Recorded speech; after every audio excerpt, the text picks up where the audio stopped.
Hola, mi nombre es Cristina Ponce.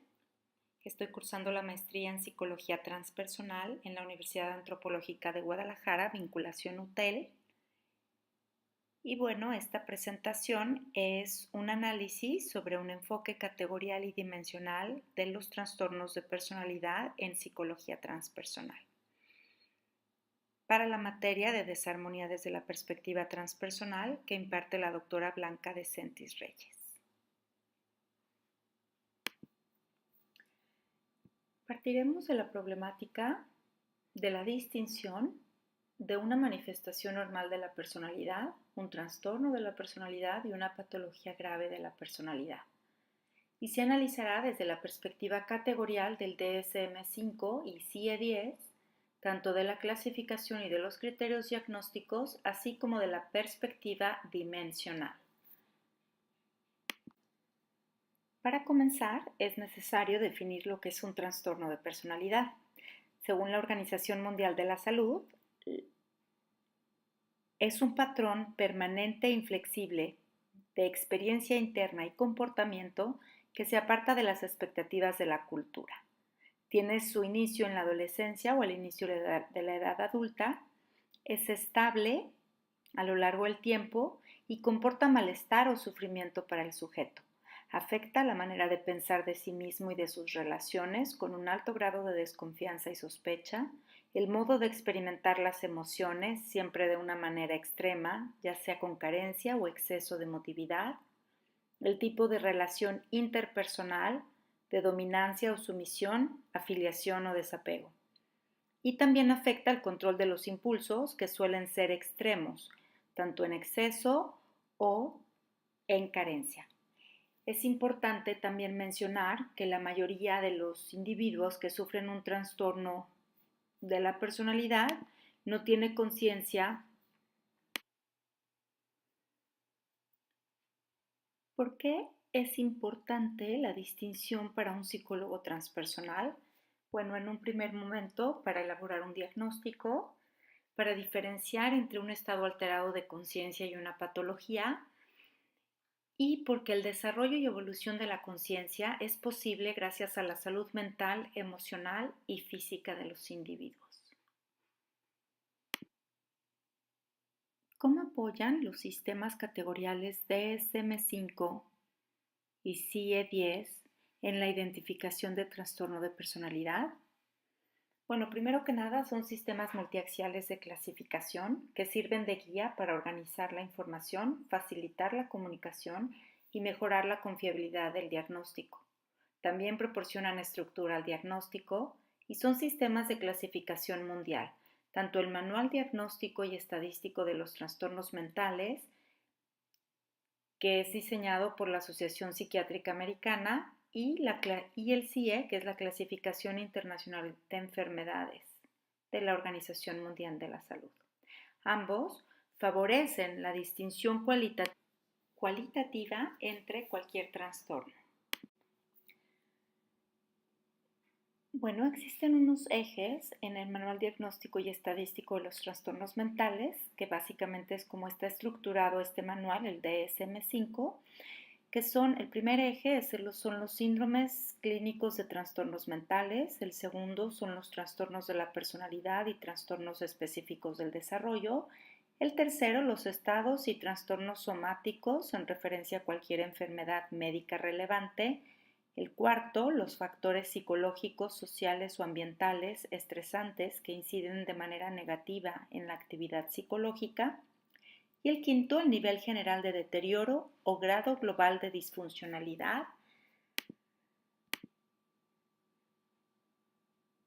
Para los fines de este trabajo nos enfocaremos en los trastornos de la personalidad y trastornos específicos del desarrollo del eje número 2. La clasificación del DSM-5 se divide en 4 tipos, del tipo A, considerados como de rareza o excentricidad, que son el trastorno paranoide, trastorno esquizoide y trastorno esquizotípico. El tipo B, caracterizados por ser dramáticos, emotivos e inestables, que incluye el trastorno antisocial, el trastorno de la personalidad histriónica el trastorno narcisista y el trastorno límite. Dentro del tipo C, con características ansiosos, temerosos y perfeccionistas, tenemos el trastorno de personalidad evasiva, el trastorno dependiente y el trastorno obsesivo-compulsivo. Y dentro de otros trastornos de tipo D, tenemos el trastorno de personalidad no específico y el cambio de personalidad debido a una enfermedad médica.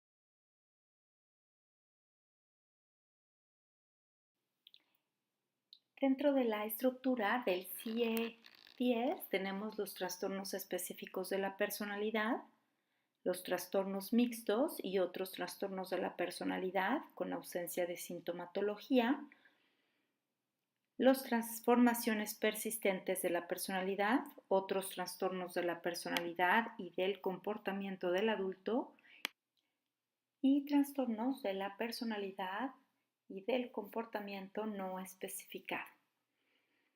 Dentro de los trastornos específicos de la personalidad tenemos el paranoide, el esquizoide, el disocial, el de inestabilidad emocional, el histriónico, el anancástico, el de la personalidad ansiosa, evasiva y elusiva, el trastorno dependiente, otros trastornos y el trastorno de la personalidad no especificada. Dentro de las limitaciones de la aproximación categorial tenemos la ausencia de un punto de corte significativo para diferenciar el funcionamiento normal del patológico. Es decir, no hay diferencia cualitativa entre las características normales de la personalidad y los trastornos de personalidad. También hay dificultad para establecer los límites entre los trastornos mentales del eje 1 y los trastornos de personalidad del eje 2, que reflejan amplia coocurrencia entre ambos, lo cual dificulta el diagnóstico. Y además, en la mayoría de las veces, los pacientes presentan criterios diagnósticos para un número excesivo de trastornos de la personalidad, lo cual dificulta, una vez más, establecer el diagnóstico preciso. Dentro del modelo dimensional, este asume que los trastornos de personalidad deben ser considerados como exageraciones de las dimensiones de personalidad normal. Propone la existencia de un continuo en el que se puedan situar todas las personas, de modo que la presencia de un trastorno se define no solo en función de que esté presente o no ciertos rasgos, sino también de su intensidad, frecuencia y duración. Es una sintomatología psiquiátrica representada mediante dimensiones, en el cual se incluyen como premisas básicas que existe una única estructura de rasgos que subyace la personalidad normal y patológica. Los rasgos muestran amplias diferencias individuales. Las disfunciones de la personalidad se caracterizan por expresiones externas y rígidas de los trastornos de los rasgos de la personalidad. Y el trastorno de personalidad es una expresión extrema desadaptativa por exceso o defecto de un conjunto de rasgos o dimensiones de la personalidad. Esto implica un cambio paradigmático entre la diferencia entre la normalidad y la psicopatología, en la manera de entender esta diferencia en materia cuantitativa y no cualitativa, a diferencia de la aproximación categorial del DSM-5 y del CIE-10.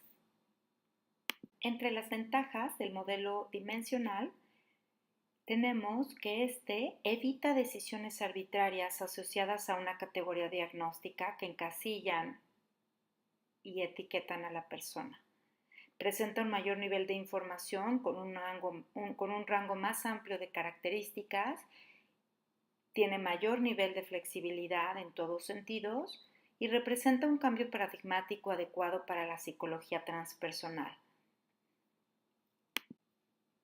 Podemos concluir que los sistemas categoriales sirven de guía para la elaboración y tratamiento de un diagnóstico, proporcionan estructura y son clasificaciones mundiales. También los sistemas categoriales carecen de claridad para la diferenciación entre la normalidad y la patología. Presentan coocurrencia de trastornos y comorbilidad. Los sistemas dimensionales tienen más flexibilidad y constituyen una alternativa para el cambio de paradigma a un nivel más cuantitativo que cualitativo. Aquí la presentación de las referencias que se utilizaron para la elaboración de esta videoexposición. Espero que hayan disfrutado de este breve análisis de los sistemas categoriales y dimensionales para la clasificación de trastornos de personalidad. Agradezco su atención y nos vemos próximamente.